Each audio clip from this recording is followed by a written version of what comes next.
Hey, welcome to episode 2 of Oasis Frontier Founders. We have an extremely special episode for everyone today.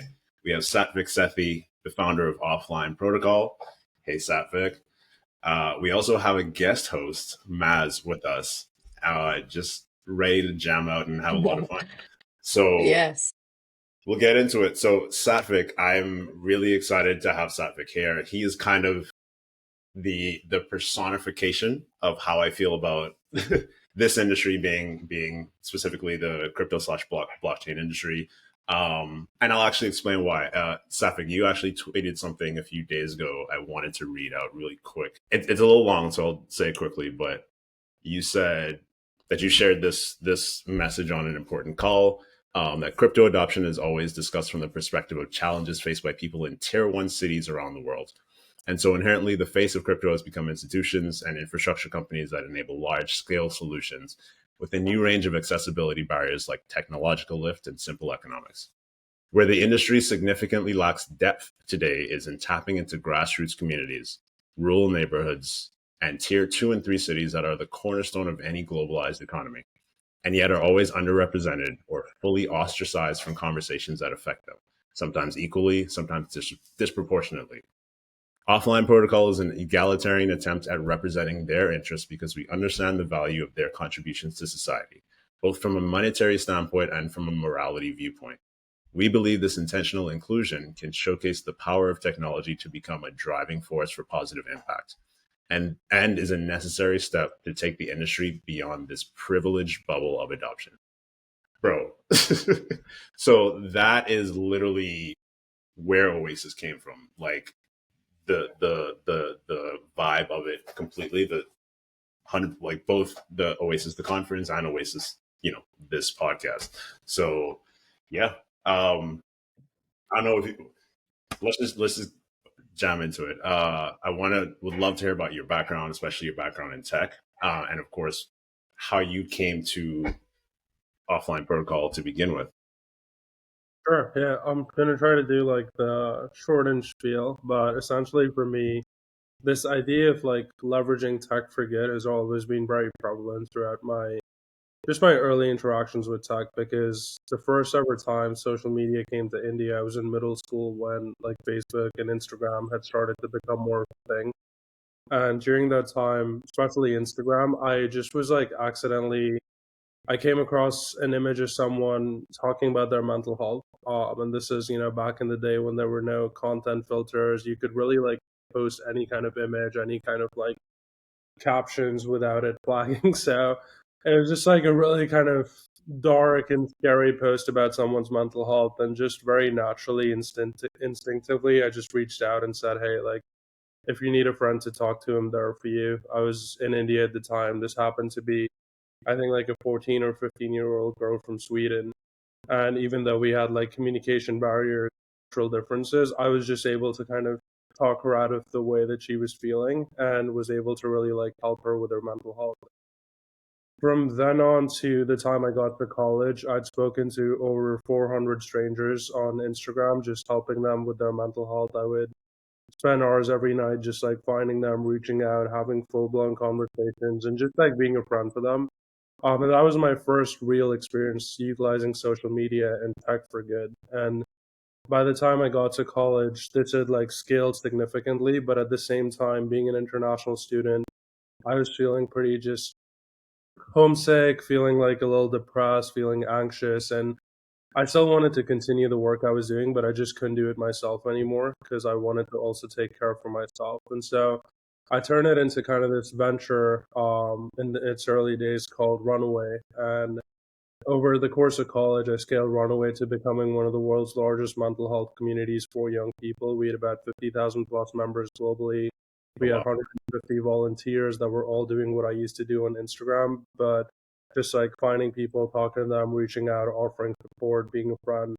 We hosted events on college campuses around the world. I ended up co-authoring policy and research with UNICEF, World Health Organization, Mental Health America, won a lot of awards in the mental health activism space. And to me, it really showcased and how this idea of like tech, especially even when I was in school, it was very tech is only used for malicious purposes, and it's always used for this like invasive activities. And even a lot of the teletherapy companies and stuff that came up at the time had a lot of like dark patterns and malpractices to kind of create this like vicious cycle of retaining users.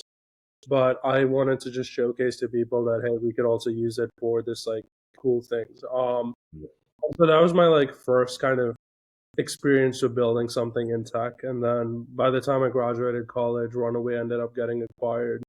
And I moved to MasterCard full time. I was there for 3 years, worked on a lot of different payment systems, last leading their global Web3 products. And during this time, I was introduced to crypto at a broader scale. For me, again, crypto was, for me, it was always like two worlds, right? Because you had this one world which was very grifty and very like extractive, right? Collections on collections and NFTs, meme coins, all of this stuff. Let's get rid of creator royalties. Let's try to maximize profit on like flipping these collections. And then there was this other world that particularly was really interesting to me when I got into crypto in its early days was this idea of any NFT collection that came out was donating a percentage of proceeds to charity. A lot of NGOs and these organizations got into crypto through companies like Giving Block and were able to fundraise for charitable causes. We got together, raised $2 million for charities in Ukraine when the war started in 22. So again, with crypto as well, even though this other world was going on, I was very much fascinated by the positive implications of it. And that's really where I wanted to spend more of my time. So in 23, I resigned from MasterCard, started my second venture, so to speak, called Anoka. And Anoka is the Hindi word for unique. And essentially, we wanted to build a crypto-based consumer social platform that incentivized positivity. So at the click of a button, you could get rid of all this like toxic content that Elon's takeover of Twitter had fed into your algorithms. And you could actually like just have a clean, positive viewing experience on social media. If you were if you were being nice online, we could like incentivize you with tokens and all of this stuff. So built that for a Interesting. yeah, ended up getting some cool traction, but ultimately crypto VCs didn't see much merit to They're like, you want to make people feel happy? literally. Um, This is your business model? We can't do that. yeah, so we ended up like selling that for bits and pieces in January last year, and then I went back in the job market. I was kind of seeing, what else should I do because I'd been like technically unemployed for since 23, and then mid 24, I was like, cool, I need to do something. So I ended up getting some great offers to lead ecosystem at a bunch of L1s and L2s. Honestly, it was like life changing money on paper. I'd never seen that much money, but 5 years into crypto at that point, I was just feeling very jaded with how much these like even the companies that I really expected would be very purpose driven. Talking about privacy, talking about freedom on their like white papers and on their websites. When I actually got into the depths of the conversations with their teams, it was still very much centered around boosting TVL and getting airdrop farmers and building up social traction. And that just wasn't like meaningful work that they wanted to actually do. And so I just felt pretty jaded and ended up turning down the offers that I had. And it was crazy for my parents because I mean, my dad and I, when we saw these offer letters, we were literally like designing a Range Rover and like seeing what we were gonna get. And then 2 weeks later, I'm like, by the way, I turned down those offers. Like an Okay. insane conversation, right? And so, but 2 weeks later, on April 1st last year, I announced Offline Protocol. And I mean, candidly, I've said this before, but I really had no idea what we're going to end up doing because to me, it was just this like vague concept that I had in my head at the time that we need more resilient networking solutions. It was that simple as that because I'd seen kind of government censorship and overreach growing up in India. I've seen what happened in Ukraine when the payment processors turned off their networks. There was no internet, so people couldn't transact with crypto. Seen what happened in Iran during the women's political protests in 22, the Masa Amini protest, where there were significant crackdowns on people using, traditional ISPs, people that were smuggling Starlinks into the country. And so I had all these like experiences and knowledge of things that have been happening globally. And I just thought that we need to directionally do something about this. But yeah, from like April to really like September, October, it was a lot of just figuring it out, seeing what we can actually be building in this space. But yeah, that's kind of been my background and my experiences with tech. I mean, Super that's cool. incredible background. Honestly, Thank you. it's cool to see how even jadedness can push you in the right direction, which is I think a lot of us have found ourselves in that position right now. We're pretty jaded. We're pretty jaded. I think the three of us are jaded for like a lot of months. Yeah, that jadedness and like yeah, the kind of like when you're so tired of seeing the same bullshit does actually push you to want to actually make a change. So that's it's nice hearing that from you. It's, I mean, it's a necessary journey, I guess, is a necessary process to get us to a point where, well, if we do still want to build in these spaces, what are we going to do? And it does end up with you kind of just saying, screw it, I'm going to do my own thing for sure. Yeah. I like the, Maz, you going to say something? I was gonna say like a lot of the things around like the models that we see with like the tokenomics and all this kind of stuff, or like the push towards like having a token and all this kind of stuff, or the kind of like scale model that crypto VCs are telling a lot of protocols, a lot of companies in crypto to do. Um, how do you avoid going down that rabbit hole with them? Because like I personally feel like a lot of investors do push a lot of founders towards that direction, right? There is that expectation. If you do go and raise from crypto money, you should like consider a token model. Now, there's nothing against the token model, like it could actually work, right? But like the immediacy of it is what's scary. So I'm assuming you've raised some crypto money and crypto VCs, and like, how are you giving them assurance on your business model for them to kind of not push so much on the token side, or are they pushing? Like, if we can talk about that, that'd be cool. Yeah, no, that's a valid question. I mean, I think like when we started fundraising last year, so we raised a round from Alliance initially because we were part of their accelerator, Oh and yeah, how was that? Was that good? Was it that a was. good experience? I think like I was definitely expecting Alliance to be very much like meme coin driven, just because most of their like is around pump fund success and all these like players. But I was pleasantly surprised by how much diversity they had in their cohort, and it was a lot of different builders doing a lot of cool things. So it's definitely really valuable, even just like Alliance mentorship aside, even just to be in a room with like people building some really innovative stuff. There was a lot of just like Yeah, and cohesiveness and how we were able to support each other. So yeah, I would definitely say it's valuable. I love like referring people to Alliance as well.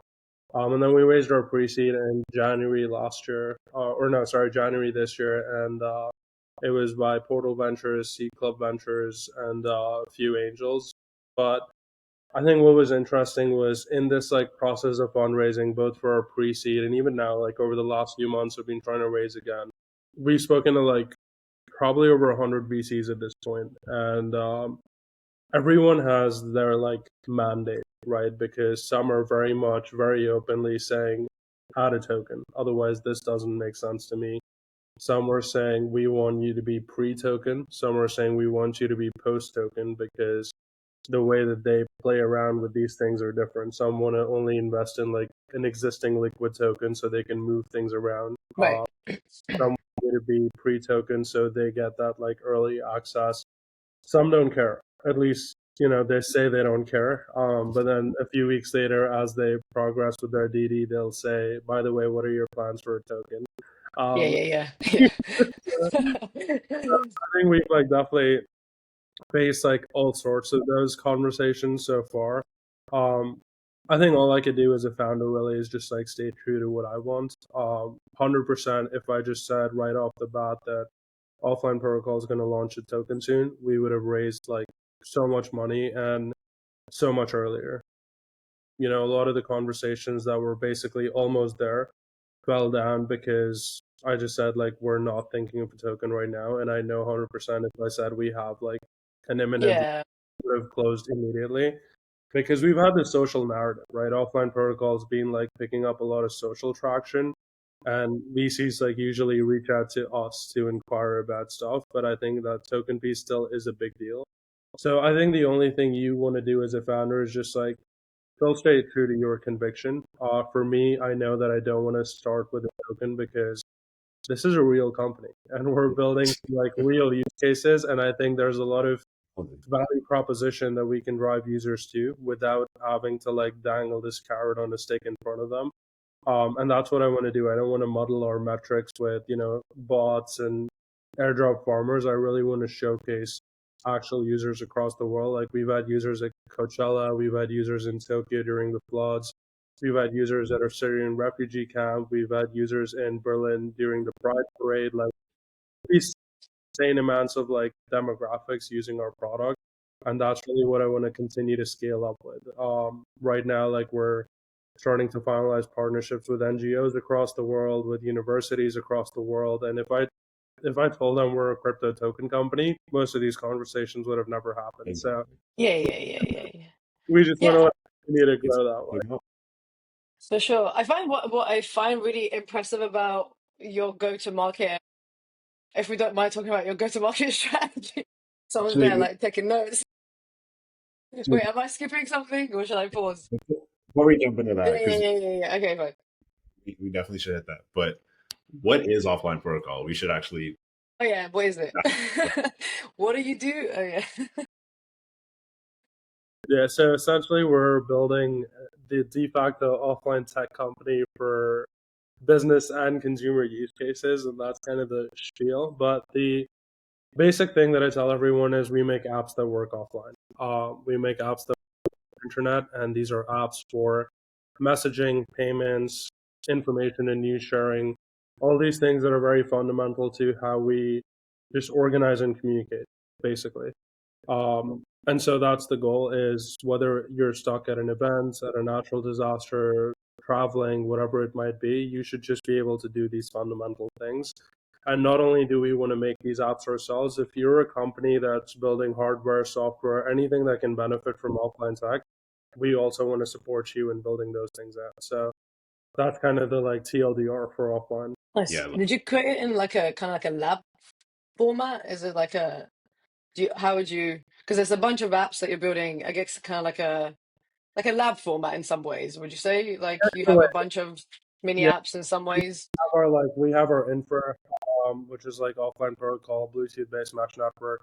On top of that, so we build our own app. So we're just having like three apps: one messaging, Fernway, payments, offline pay, and then information sharing called Diffuse. And then we'll have our SDK. So I mean, we're a four-person team total. So we don't have like a labs and a foundation and a this and a that. We're Yeah, no, obviously, yeah. yeah, and so everyone just like doing a little bit of everything. yeah, but that's I mean, cool if you because want a foundation, you could just like spin up a website and call it a foundation anyway. So that's like, Get the foundation handbook. okay, so that's really cool though, because obviously offline is the infrastructure layer, and then you build these apps on top of it, and you're opening up so other people can build on top of it as well, which is the point of all this, right? So yeah, I like that. Even earlier, you were mentioning some just real world examples of things. I mean, for me in the Bahamas, we deal with disaster, we deal with hurricanes mainly, and I think even just being able to show how someone on the ground, anyone can actually use it, whether it's Fernway to help help save people's lives. Honestly, you had mentioned people are already using this in real time. I'd love to hear more about how they're using it. Yeah, I mean, I think like the whole like Bahamas and Caribbean kind of example is really good because a lot of the driving force behind my initial research was actually things like Hurricane Maria that had happened in Puerto Rico and really decimated the local power grid, the entire like infrastructure for how the islands like communicated, and that was a big driving force behind offline pay because we'll get to Fernway like in a sec, but I just wanted to kind of allude to that because offline pay is our payments app. And if you think about offline payments today, you have stuff like M-Pesa in Kenya or UPI in India, which They say they have an offline mode, but it's really just still using SMS for real-time settlements. There's nothing today that's truly offline. It still requires either internet or telecom. If you think about anything in crypto, there's no ability where you could do real-time settlement, because best thing you could do is that you can cache transactions locally, and then when you have internet later, you can then batch upload them on chain, and then you can sync the chain that way. But because of this example of Hurricane Maria and how Puerto Rico didn't have any internet, any power for like months before like our island activity was restored, I just realized that all of these existing primitives fail in those conditions. And so it was a big driving force behind, realizing that for offline pay to be truly unique, we need to build a brand new primitive that doesn't exist anywhere else, where you could be offline forever if you want to be. And you can be offline in a way where offline means truly offline, and not that, I could still send SMSs. So that's what we do with offline pay now, is essentially you can collateralize any stable coins on any chain, and you can spend this money P2P fully offline. And there's no need for any real-time settlements, none of that, because what you're using is actually collateralized money backed by an offline dollar. And then whenever you do have connectivity again, anytime in the future, you can then just go decollateralize again from your on-chain balances. And so it's a really cool new primitive, and this really like makes us very resilient in that sense. So yeah, slight off tangent, but I just thought it was like cool to kind of mention how much that global South conversation has like informed our architecture. And then for like Fernway's user base, it's really cool because I think, again, crypto VCs and the like general public almost has this perception on your products can only be good in like a certain market, and every time they try to like say, oh, but like what region are you guys like really present in? And it's very global. I really can't like pinpoint us to being successful in one place, because like I said, one week we're seeing a huge kind of map light up at Coachella because there's no connectivity, people need to stay connected, or recently Burning Man.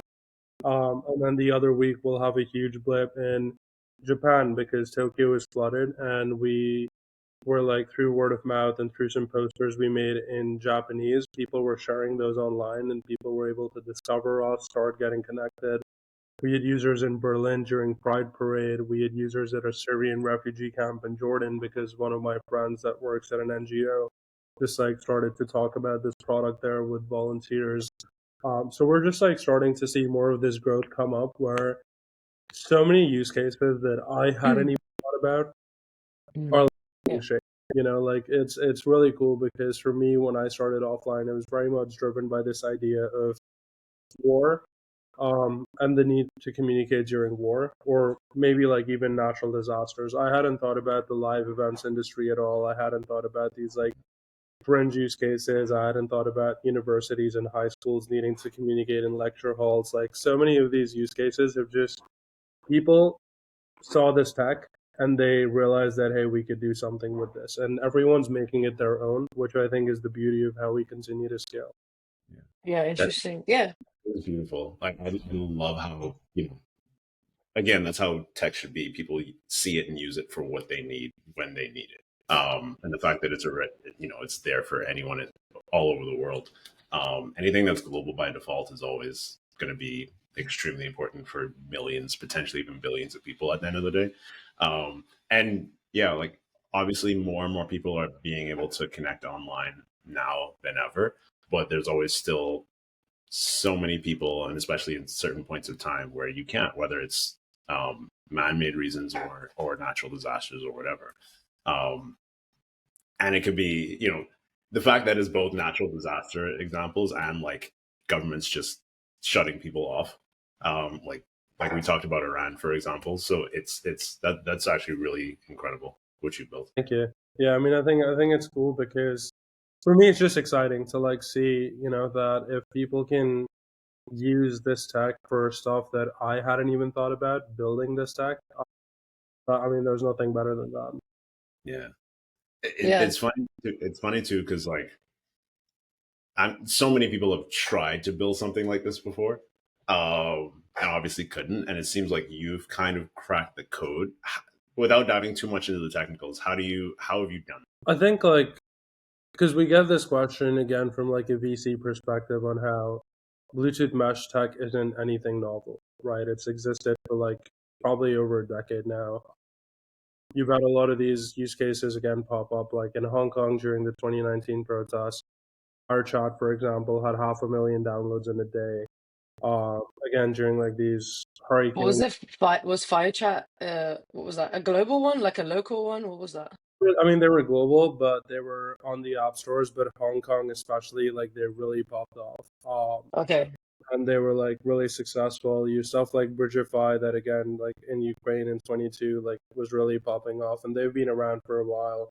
Stervel project really did well in Puerto Rico during Hurricane Maria, and so there, this has existed before. We're not really like groundbreaking in terms of the basic underlying tech, but I think what really separates us is this idea that we're very unopinionated by default, because a lot of these previous attempts in this space were very much siloed into becoming one use case only, right? And so, like FireChat, because of their association with the protest, almost built this perception that they are a protesting tool. Oh, interesting. Or Bridgify really became this like for war and like all this sort of fallback communication. Use this. We're really trying to stay very unopinionated by default and showcasing to people that multiple use cases this tech works, and you're like really building this ecosystem around having openness for everybody. So I think that's definitely been like a big part of conversations. I think the second thing that's working well for us so far is that we're not overselling anything, we're not like over promising anything. We know our limitations, we know like range is an issue, we know like what this can achieve and what it can't, and we're very honest about it. And we constantly like showcase where this is best, where it's not. And so I think that is the other part. And I think the final one, a little bit to stroke my ego, I'll say it's just like the way that we are very focused on storytelling. I think there is a degree of just like a personal touch to offline protocol in its essence that I think really resonates with people, right? Even like sure, I'll like talk about it on my Twitter, but even like our TikToks, it's me and my face talking about like, hey, I'm building this company from the ground up, and this is why we're building it. I think people love hearing that why instead of like tech is currently sitting on Twitter talking about optimizing landing pages for best conversion. But like most of the business that I've ever done is not from opening a website and reading about it. It's really from talking to the people who work there, and hearing the Mm. like why this thing. And so I think that's really what I'm focused on is just continuing to tell the story of why this exists in the first place and why I'm doing this over any of the hundreds of opportunities that I could have pursued instead. And I think that is really like the most powerful way to market it, to talk about it, just to showcase like what's possible with it. Yeah, I think also that question that it's like a low-hanging fruit thing, isn't it? Like a VC always like likes to ask that question of like, oh, this has happened before. What is so different about you, right? I also think it's whatever. But like, I just saw on the Hacker News that FireChat is this like a development team called New Mode. Have you heard of them? It's like the successor of FireChat, founded by two of these women. So like I think they're kind of back in some capacity providing VPN and a messenger or something like that. But naturally you're gonna see whatever idea like come and go, right? Depending on the kind of market demand and gauge of that specific time. And I think like what's really interesting about your timing in particular is that there is this like for me, crypto tech, let's say, has always been like this like tech for the like the paranoid, right? Like the paranoia of like you know what I mean, like my assets are gonna get like compromised or like some disaster's gonna happen and things are gonna get wiped or I'm gonna get there is this like genuine paranoia with the reasons why we built some kind of like defensible tech in some ways for ourselves and for our own privacy.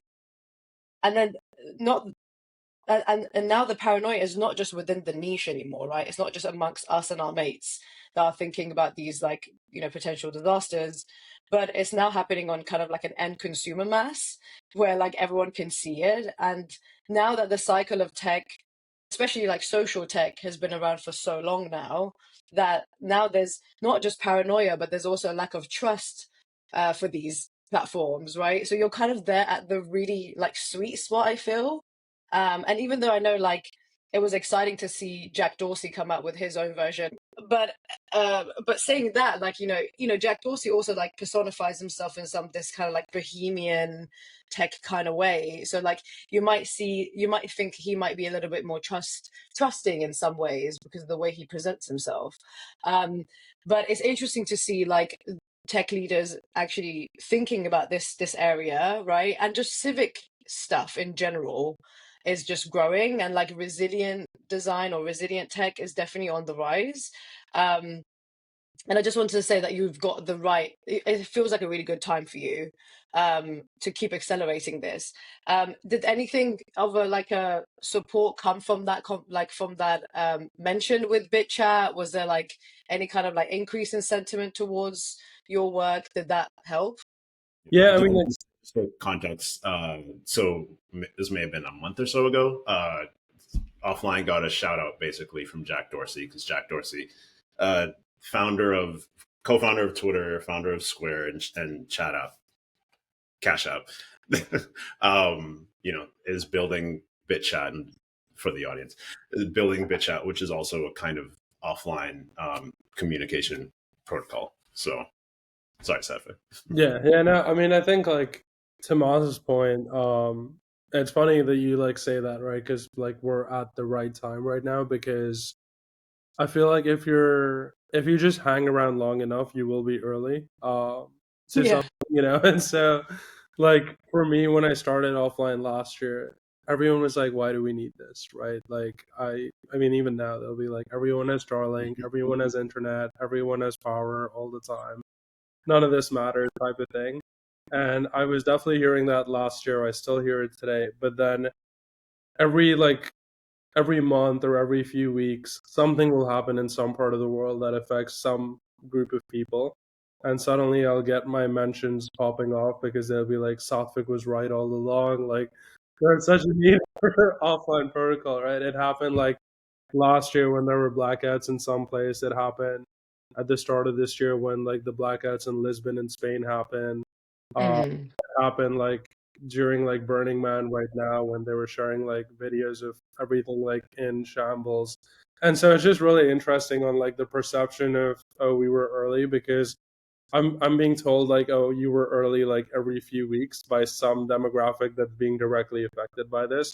And I think Sure. that's kind of the like, just like it's humoring to me, because I feel like I built this because even back then and for the last like 5 years, I was seeing a very obvious need for tech like this to exist.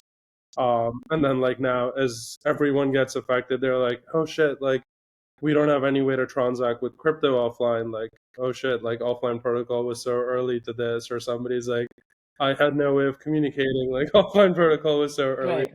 and so it's been funny to see. In terms of the Jack Dorsey thing, I think we're ultimately all working towards the same goal, And so when Jack posted BitChat, literally that whole day I spent answering messages from my investors, from like people on Twitter, from friends being like, is offline protocol over? Like, is this, Right. the end of what you're Yeah. doing? And then literally a day later, Jack Dorsey gave a shout out to our messaging app on his Twitter. He was just like, good work here, and posted a link to Fernway.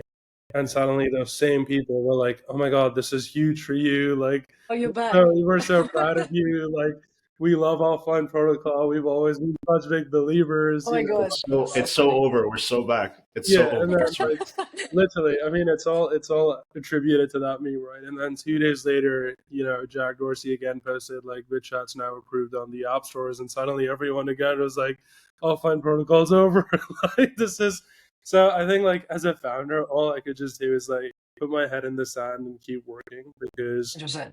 these things will always exist, right? I think ideas are not a moat; it's purely execution, and so 100%. I just like really believe in what I'm doing. I really believe in the ethos of offline protocol and the tech that we're building, not just the messaging, but I think payments will be a huge unlock and a new primitive.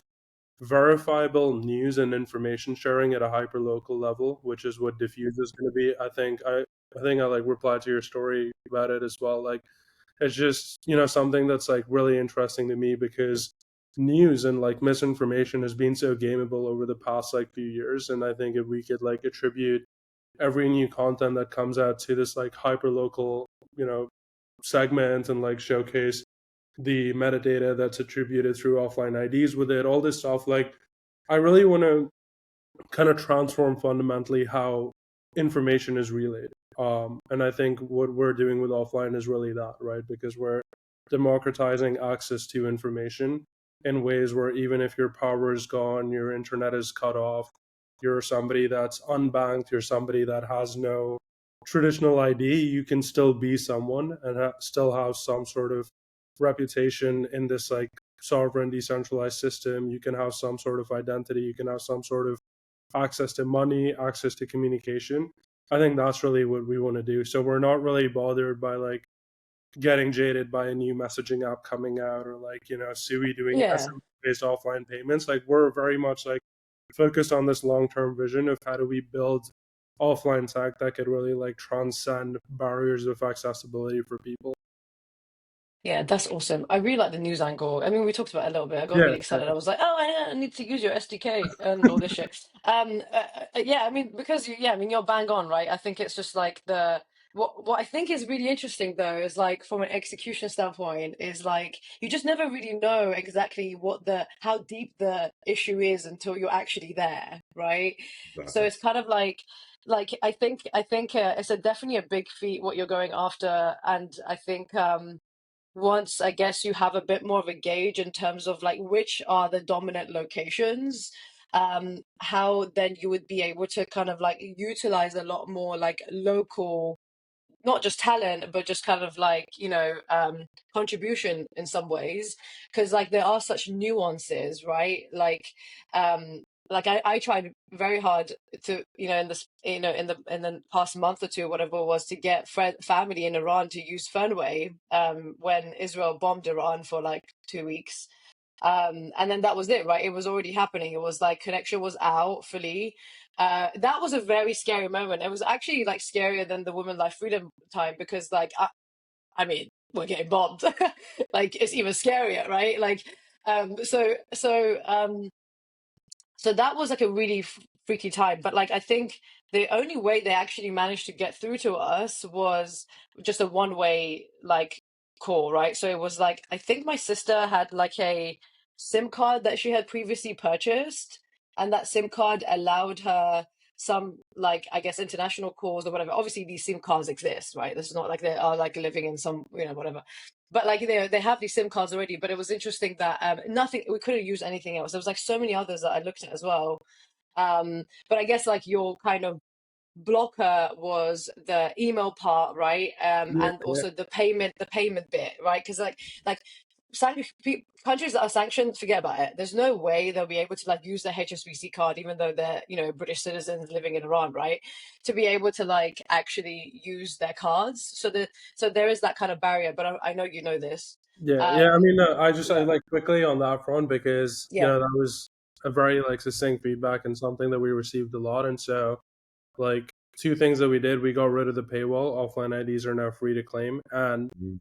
because we were getting nice. this, like notice about how, hey, you're an offline app. Like, why do I need an email? Especially if I'm like stuck in this like emergency, we actually also have now made like email optional and basically enabled guest logins. So you can now use the app without like, if you just have the app, you can just immediately start using it without any like email stuff. And the email only serves its purpose when you again just want to like have an offline ID and attribute your connections, your social graph and stuff to this like portable identity. But otherwise, if you just want to message people, you could do it like fully offline. And so I think it's also feedback like that, which we get from real use cases, that we, especially if it's like stuff that we kind of knew these would become barriers, but we just didn't realize like at what scale and at what point. Because I was thinking, yeah, the paywall sucks, but like I'll just send the code out to this university to use with their students. But then my friend who's working with volunteers in Gaza told me, like, my guy, they don't have time to like put in this like Right.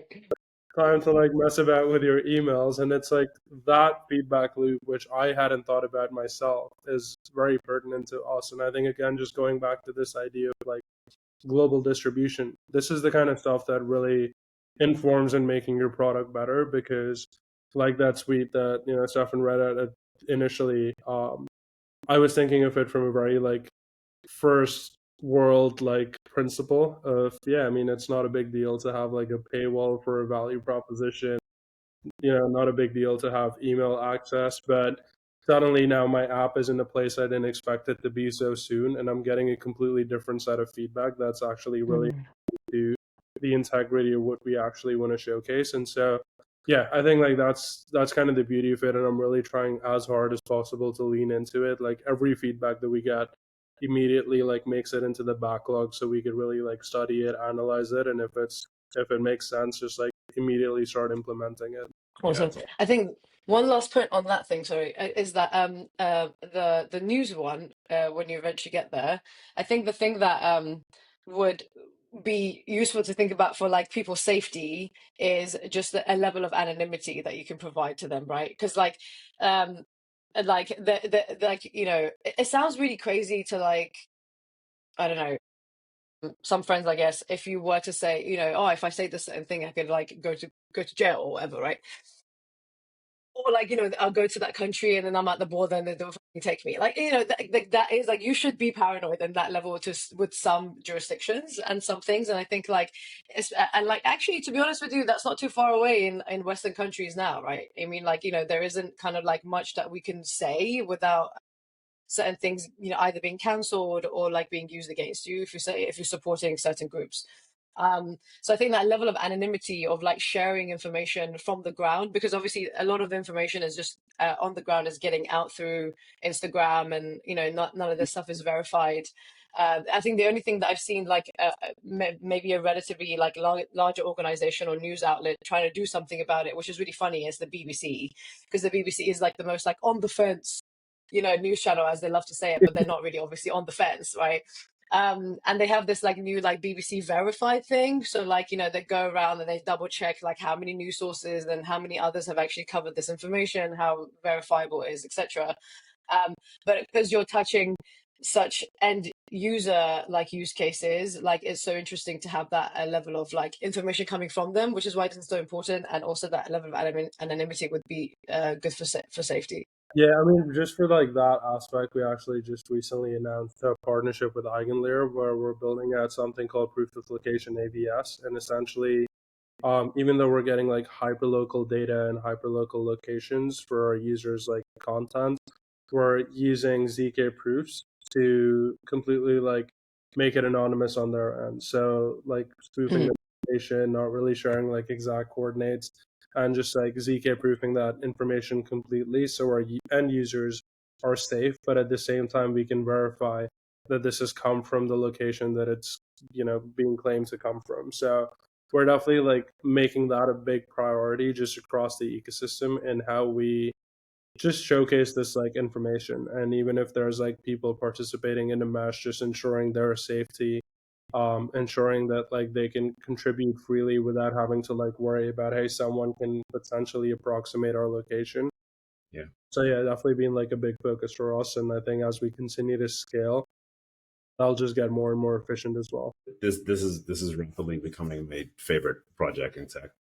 Let's go. It is exciting. I'm so curious, like, what would you say, you know, because obviously you're dealing with a lot of processes right now. What's your biggest need at this point? Because you're in an interesting position of you're getting a lot of usage. You're not necessarily mature because it hasn't been that long, but it's growing very quickly. And of course, scale is a thing. So yeah, what are you finding to be your biggest need at this point? Sure. I mean, honestly, money, dude. Like, it's like That's real. That's you real. can put it any which way, but honestly, the like biggest need is money, and I think this will like I could say this here for the first time ever publicly. I Alpha have League, not let's go. taken a single dollar from offline protocol till date. I don't take a salary. I don't take any money from the company at all. I've been actually funding the first 9 months or so of all our employee salaries myself and not touching our investor funds. Like those sat in the bank. I was funding everyone's salaries myself, even after we'd fundraised, and wasn't taking a salary, just so we could extend our runway as much as possible Yeah. and be able to really like continue to build for our vision. Because I know how hard like crypto VCs, especially with this like principles first kind of way that we operate.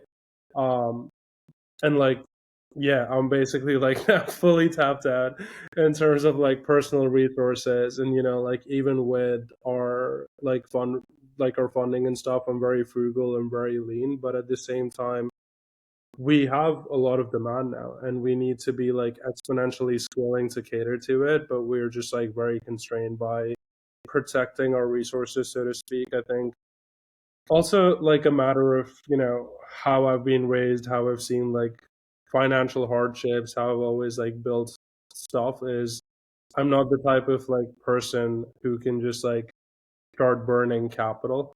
I see a lot of founders will like they'll spend lavishly on events, on marketing, on agencies and stuff, and then if it works, great. If it doesn't, they're like, oops, It like never works. It yeah. never works. But when it Spending money on lavish events never works. People yeah, need to stop doing like that. they just have this like Unless it's Oasis on chain.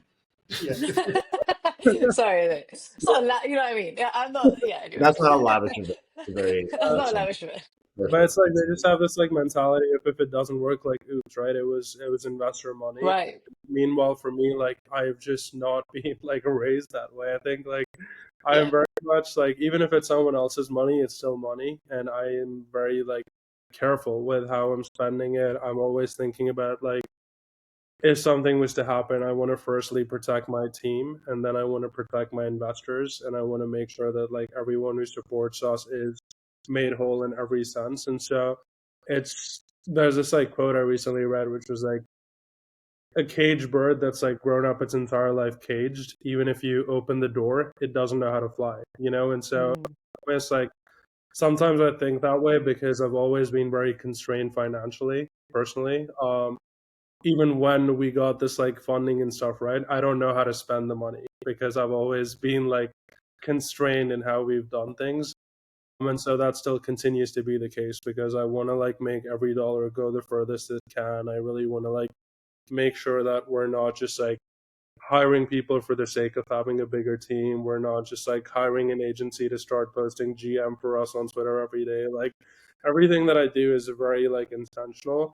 But that is why now that we've reached this point, we just need like capital to continue to grow. And so we can spend on some of the initiatives that make most sense for us that we're just constrained to spend on right now.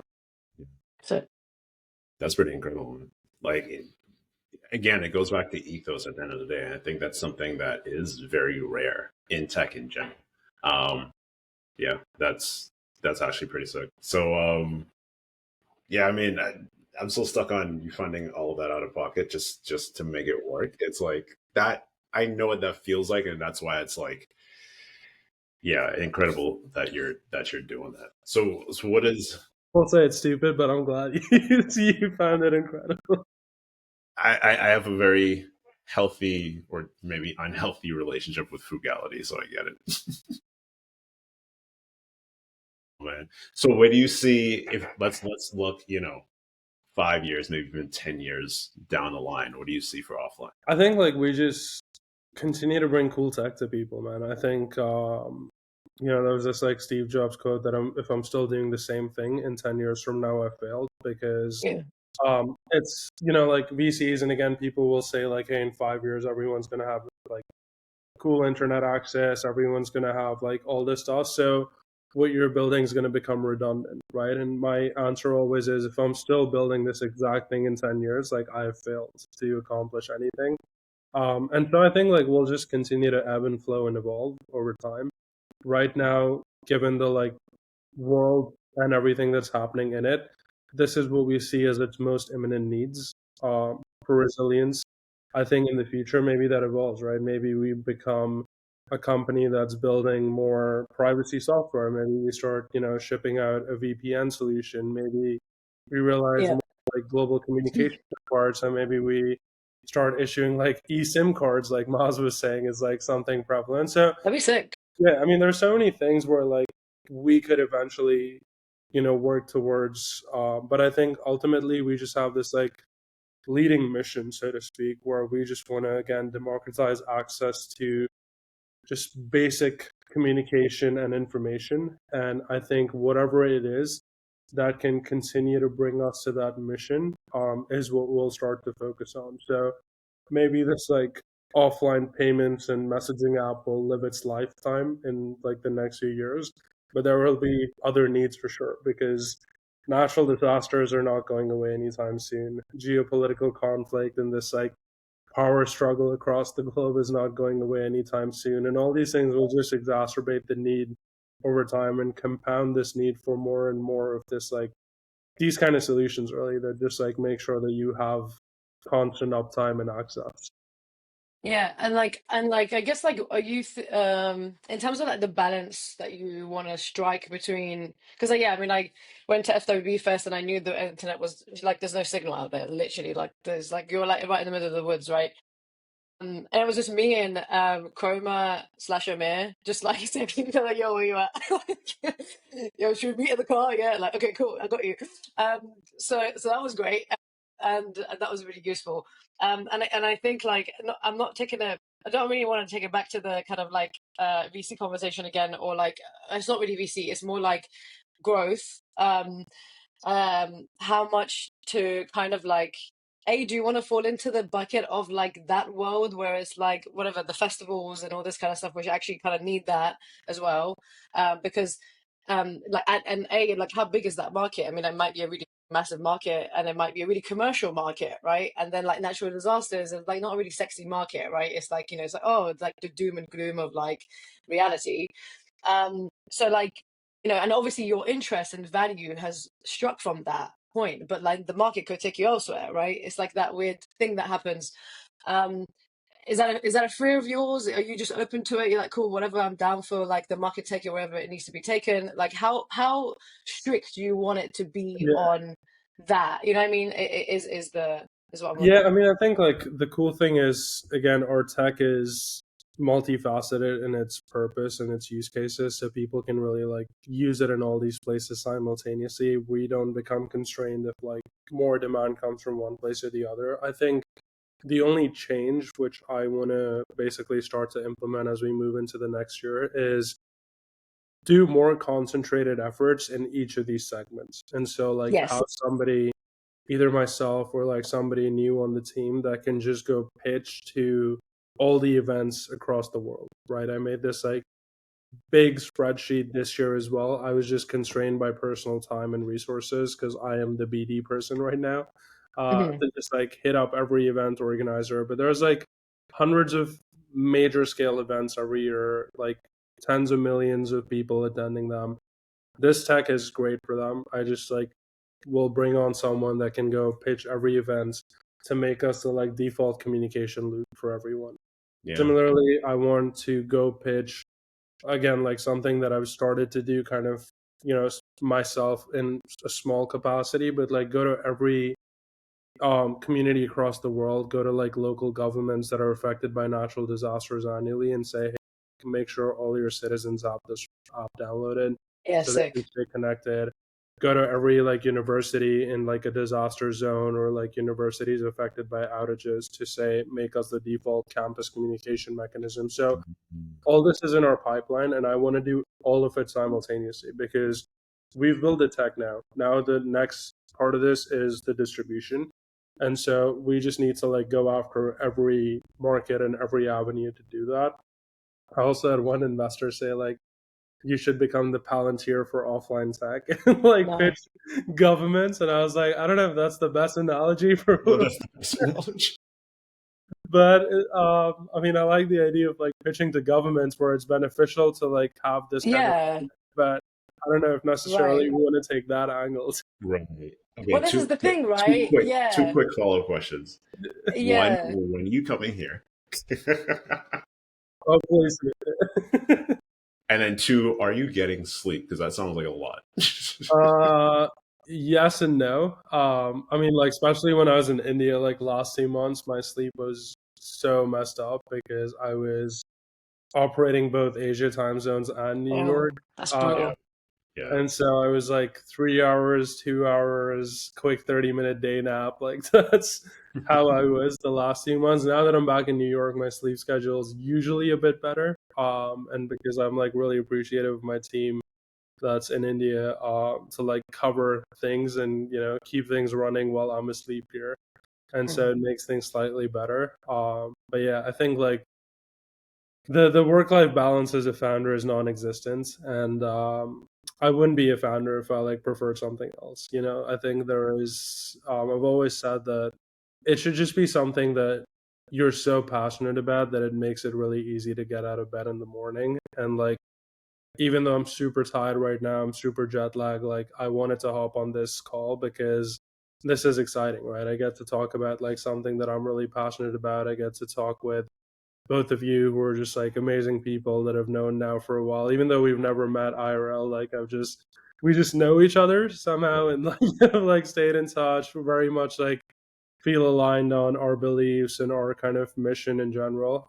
Okay. I think that's just like the best part of it. Like, I would much rather do this and lose sleep than like sleep a lot, party a lot, and just take like 2 calls a week and call it a day job. So it's like very, very excited that I get to do this instead for a living. For sure, for Yeah, sure. we definitely appreciate it for sure. This and again, this is just so much fun. Percent We should have it. a part two. We should have a part two. Like we should get into the weeds of it, I feel. 100%. Yeah, I'd be down. Yeah. Because are you capping these at like an hour long or what? It usually depends on how it goes, but we definitely looking for average an hour. So Average I an mean, hour, I yeah. think I think it's good when it's like it's less like Q&A, and like what I love about More just like chatty. stuff like this is just a conversation among friends. There's exactly. no kind of Yeah. restrictions and like no kind of preconceived like we have to stick to this list. When it just flows naturally, I think it's the best conversations. Yeah, it's always so much better when it's that way because it feels natural, because it is natural. 100%. I saw this really crazy market stat. Can I read it? It's what's the ITU? Do you know what that is? International something? I think that's the telecommunications one. Is that the commission? Oh, okay, yeah. What is this? Love chat. All right. So ITU estimated 2.6 billion in 2024. 2.6 billion people are still offline. Yeah, Yep, that It's a sounds lot about of right. people offline. yeah, yeah. That's 32% of the And world that's is still that's what I offline. kind of like flip when VCs from like New York on call. They're like, everyone has internet. Everybody's online. I'll just go on Twitter and be like, keep everyone like, what do you mean? Like, what It's do you it's mean? so I was in India for 2 months. I live in like, the capital city, everything. I barely had internet. Like, I was using Yeah, my mate. eSIM Oh, data for like so long, while I was there. And so literally. it's just like an insane, insane belief that people here have that like everyone is just well connected globally. Yeah, yeah, the and yeah, the shift. I guess the divergence between like again like Western slash global North people in tech and global South people is night and day, and it's like yeah, it continues to diverge.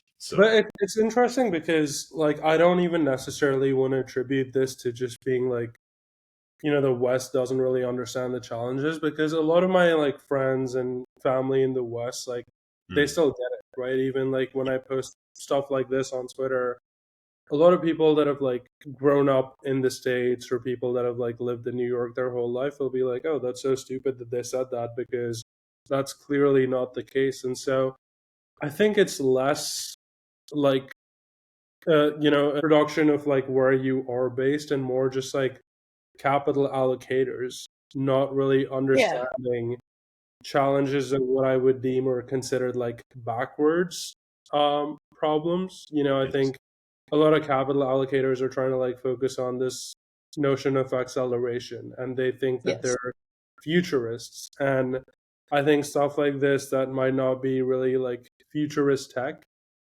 suddenly becomes like invalidated to them, because they're thinking, why do we need something as archaic as a Bluetooth mesh network when something as modern as satellite internet exists, right? They, in their head, they can't fathom that there is this like reality where both of them need to coincide for different people. And even people that use Starlink in their home might find themselves at Burning Man and need a Bluetooth mesh network because nothing else is working for them right now. And so I think the duality of it is something that either they don't fully comprehend or they're purposely ignoring because it makes a lot of their investments and their outlooks on the future redundant in a way. And nullifies, like, if you're saying that everyone will have internet, which is why we need to justify $100 billion valuation for an AI company. If you're also investing in a mesh tech company, you're basically saying that everyone will not have Yeah, internet. right. It's a Yeah. complete. And so I think like balancing that is also really interesting. But as much as I hate to say it, I think I've become like more empathic through the fundraising process for investors and like some of the stuff that they have to think about and work through. At the same time, I mean, like, please fund me. But Yeah. like, I understand how hard It's it is my, That's a fascinating take, though. That's super interesting. Yeah, I mean, I it's my think it's just funding like page. something that I've recently like been thinking about is like we have the users, we have everything else. Like, where really is the gap between like what they want and what we exist as today? And I think it really is that because we're not modern technology, even though we're building modern tech stacks. I think we're still using something that's considered archaic, especially when, like I said, Bluetooth and mesh and stuff has existed for a very long time. So it kind of misaligns with a lot of their inherent focus on like this acceleration. And I think as long as we could just like find more like-minded stakeholders, I think that's really when like we'll see Yeah, success in that kind of market. that's what it is. Okay, well, shout out to the real VC homies who are putting money into this space. Who are they? Are they like? Because it's not. I don't know if it's AC. Because I found that the other day. I didn't know this. That A16Z has this fund called American Dynamism. Have you heard of this one? Where Yeah, it's that's like sort of like supporting all new. the That's their domestic new fund. like. Yeah, Yeah, yeah. Okay, that's interesting because I mean, there's a lot of well, then at the same time, isn't like physical infrastructure seen as actually physical infrastructure is definitely not seen as backwards to them, right? Because of data centers and everything like that. but that's the There's a thing. Like lot of that stuff. they're saying physical infra again. It's like even like this whole idea in crypto of like deep in, right? Yeah, They yeah, think helium and stuff is deep in because it's accelerating internet adoption. Um, sure. but like offline protocol isn't in that kind of primitive because we're building non-internet tech, so to speak. And so I think it's like this gap where Interesting. even if you're saying we're both accelerating connectivity, the way that we're doing it and the rails that we're using it to do it are very distinct for their appetite. Got Right. it. Very cool. That's interesting. Because I was speaking to someone about this last week who actually works for I'm not gonna say the company, but like he has a lot of experience in working with these like connectivity hubs, like that give you access to data centers in a sense and bandwidth and all this kind of stuff, and they train a lot of like really big models, and they said that in their like I don't know annual budgets that when they talk to these providers that they account for only 30 seconds of loss access in a year. So that entire everything else they have to be 24/7 connected, which is insane. Like 30 seconds in a full year. Um, that's mental. Like they are not going to allow anything to go down underneath, above that. Sorry, above that amount. So that's like the larger corporations and the enterprises are working on that scale, right? So hence probably why this. I mean, acceleration, as we've known, is obviously been a topic that's been quite dominant now for some time. But all the enterprises and conglomerates and incumbents are like working at that level, and I'm sure some of them are even below 30 seconds as well. So that's essentially what you're up against Yeah, in yeah. mentality wise. Yeah. Yeah, I think it's that like it's the mentality of it, right? Because on one part, like they're seeing deal flow, which is focusing on this stuff, and then on the Yeah. counter side, they're seeing deal flow, which is focusing on what they will call like really like primitive technology. Yeah, right. That like they don't necessarily fathom. But then you look at stuff like M-Pesa and how it's become like a raging success in Africa, and it's what's accelerated digital payments adoption in the entire country, right? In the entire like continent, so to speak, starting with Kenya and then like spreading out to the entire continent. And so that's, I think, where they might be missing it, because if like offline protocol, for example, can just get in touch initially through this like Bluetooth mesh with the 2.6 billion people that don't have internet, we can then actually introduce them to a lot of the other stuff that might become more relevant to these guys as like further along portfolio companies, right? If I can create this like behavior through offline protocol for this entire population to start doing digital payments via offline pay, eventually you can Exactly. fund a neobank to go capture this market, right? And so Yes. I think that like missing link is what they're still failing to understand. But hopefully they watch this podcast episode and they're like, There you go. Wait, I think you're absolutely right, and that would be a huge opportunity for just so many people. Because again, like the reason why you're even doing this in the first place is because you recognize that there's still a massive lack of access, and that's across the board for so many people. And I'm grateful that you're doing this, that you're building this, and I'm really excited to see just where it goes from here as well, because there's a lot that you can do for sure. yeah, fingers crossed, man. And yeah, I'm gonna caption this like when I'm sharing it. I'm just gonna say, investors, watch this. Like, Yeah. Investors hate Love this one trick. yeah, Oh man. So I guess to wrap up, I'm still trying out like end of session stuff. Mm. Uh Obviously outside of offline, what's your favorite and it could be anything from any industry, kind of tech, whether it's a protocol, an app or whatever, what's your favorite tech thing right now? that's really a great question. I mean, honestly, right now, I would say the tech I use the most, besides just like random stuff, is Duolingo. Mm, Like I've just been like, my girlfriend and I are basically like learning each other's second languages. nice. And so she's learning Hindi, I'm learning Dutch, and it's been fun. Like we'll just like learn each other's like native words and just like randomly start singing them around the house. And so That's like I think that's definitely been like a really fun one. you're saying leka leka a lot. What? You're saying leka leka a lot. Yeah, yeah. Literally, I love that you know that. So yeah, so I think that's been like a really cool implementation of tech for me. The other stuff that I'm really getting pretty fascinated by is hardware in general.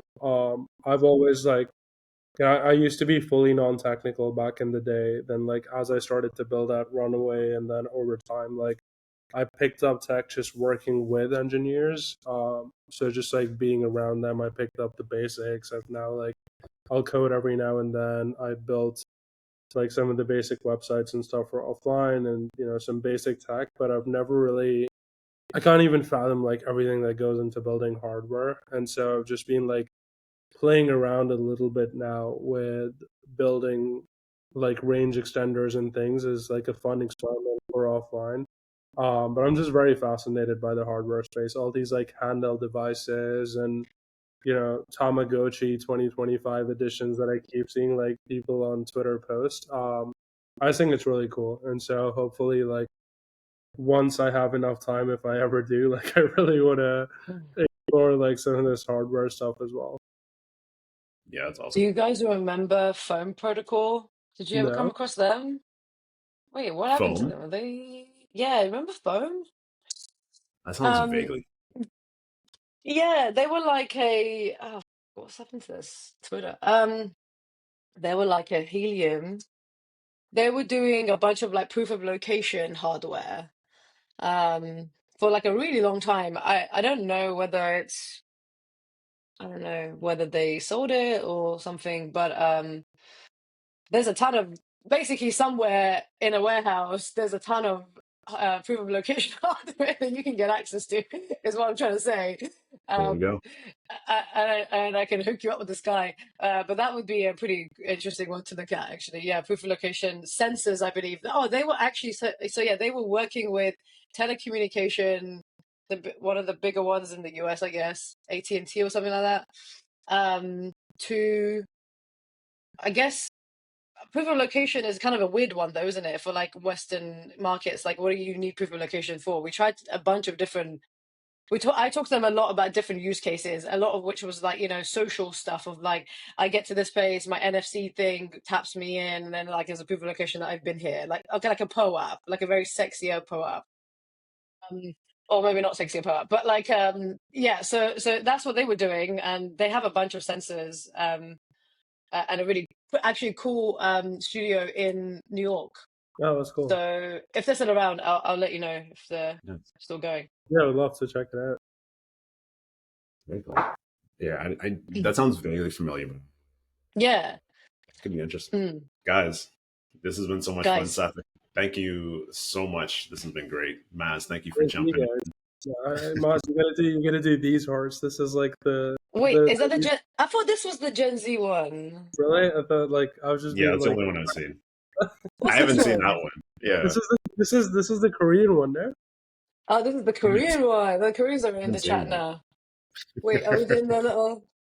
I don't think I'm that cool anymore, to be honest, with that kind of stuff. I mean, we're all. Thank you guys so much. Honestly, this has been like the best conversation I've had about offline. So appreciate you guys like letting me rant and just like go on and on. Yeah, man. No, this is important. We got to get it out there for sure. I didn't feel constrained today with like time or just sticking to the flow of the questions the host had prepared for me. So always just like makes for some good conversation. Hell yeah. Yeah, people set you questions up front, like say these things, those things.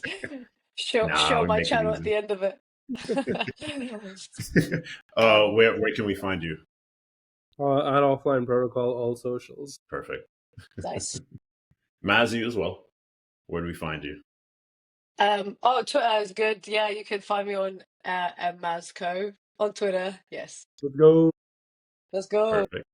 Yeah. I didn't even get into it, but Maz is just like an incredible builder. Has been involved in a lot of different stuff, specifically CrowdMuse, which is just very cool tech. Yeah, I mean, honestly, like every builder I've spoken to in crypto just like somehow knows Maz and just always has like, besides the like building stuff, just always has like really nice things to say about you as a person. And thanks, man. Like, that's kind of the best aspect of it. Like all this, like the companies, the tech, like all of this is ephemeral in a way. That's gonna like come and go over time. But I think ultimately, like the biggest kind of net benefit that I've seen to just being on Twitter and like being in these circles is just the people I've met, and Maz is definitely like one of those people. So I appreciate you, mate.